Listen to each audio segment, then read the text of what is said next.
Hey YouTube, what's going on today? It's Maze and it's time to get back to World of Warcraft, more specifically Turtle WoW, and it's time to take a look at the progress and the health of the server after the last patch here in August. I first made a video comparing the two servers of Vanilla Plus and Turtle WoW back on February 4th of this year. During that time, Vanilla Plus was getting a huge amount of attention due to the series of videos being put out by Hamster Wheel. It got my attention, and although I was happy and enjoying Final Fantasy XIV because it is a great game, right now I feel like it's the best MMO on the market.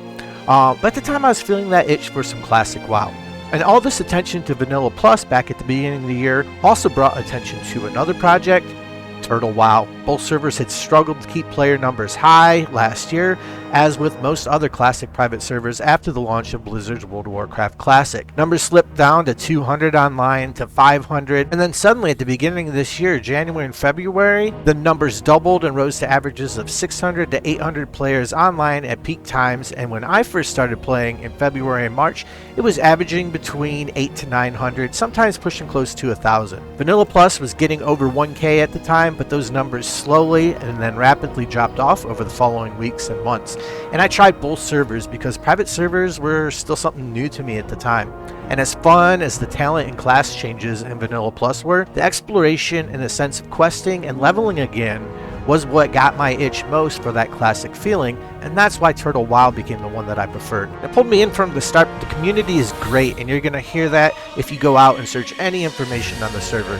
But the idea of taking something we know and changing a few things, adding things here and there, quests, races for each faction, new items and dungeons, all of it made my return to a classic era of WoW feel more exciting. New locations and buildings, NPCs, all released there by the devs. Simple little things that made my sense of exploring something I did years ago seem just a little more fresh and exciting. The only thing it lacked from its rival, Vanilla Plus, was the talent and class reworks. These were announced Q4 of last year, and they were put on hold and then delayed and delayed, but the wait was finally over. It ended on July 25th when Turtle WoW launched patch 1.16.1. And I have to say, the amount of work that goes into their patches, this patch, most of all, is impressive. Yes, the class changes are nice. The balancing of the classes and the chance to play viable specs in Vanilla WoW client is something that we always wanted. I'm going to link the forum in the description below. I'll also pin it at the top of the video.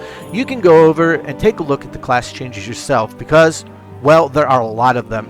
And there's a lot more that's outside of these class changes. And it's various things, little things. The debuff limit was increased to 24, memory crashes fixed, edits to some of the zones, ground clutter, and terrain. The all-hated taxi air seems to have been fixed.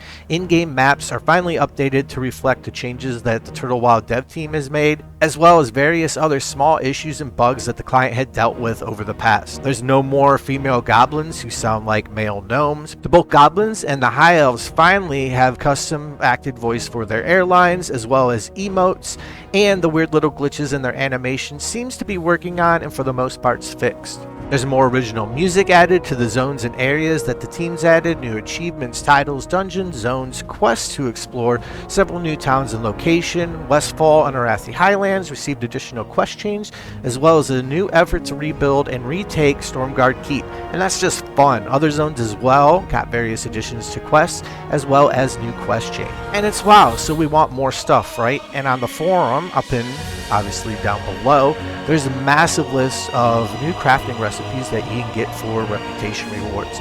Raid items, tier sets got adjustments to balance them out to fit the classes, the new specs, the new class changes, and the list keeps going on and on. So go take a look at the forum, look at the changes, take a peek at your favorite class, and see if this would be enough to bring you back to that classic era of WoW. And now on to the continued report of the server's health and status. This here is the current population chart. I started playing on the server right in here, late February, early March. I missed that big population jump in January, and when I joined it, it settled around between 800, maybe close to 1K players online at peak. Still a huge jump from their average before. Then when I released the last video on the growth of the server in June, they had hit their all-time peak of 1,400 people online consecutively. And now over the past 6 to 7 weeks, the server's peak average is sitting right about 3,200 as of the last report, which was on August 14th, and still climbing. And today today should actually be the next recorded day. So I'm super excited to see how that is. I've been checking the online numbers in and out of peak times, and I feel like it's still holding pretty strong, and hopefully we'll see a slight little increase. So yeah, this is good news and must be great for all those who worked on this to see such a positive turnout and population growth leading up to and following the release of their new patch. So get over there, check it out. I want to get some more videos out on this and let you know how I feel about a few of the class changes once I get a couple of them up to level 30. I just wanted to give the server a little more attention, show the status of the server and the positive and healthy growth that it continues to gain each month here in 2022. Everyone out there on YouTube, stay safe, be lovely, and I will catch you all in the next video. Later.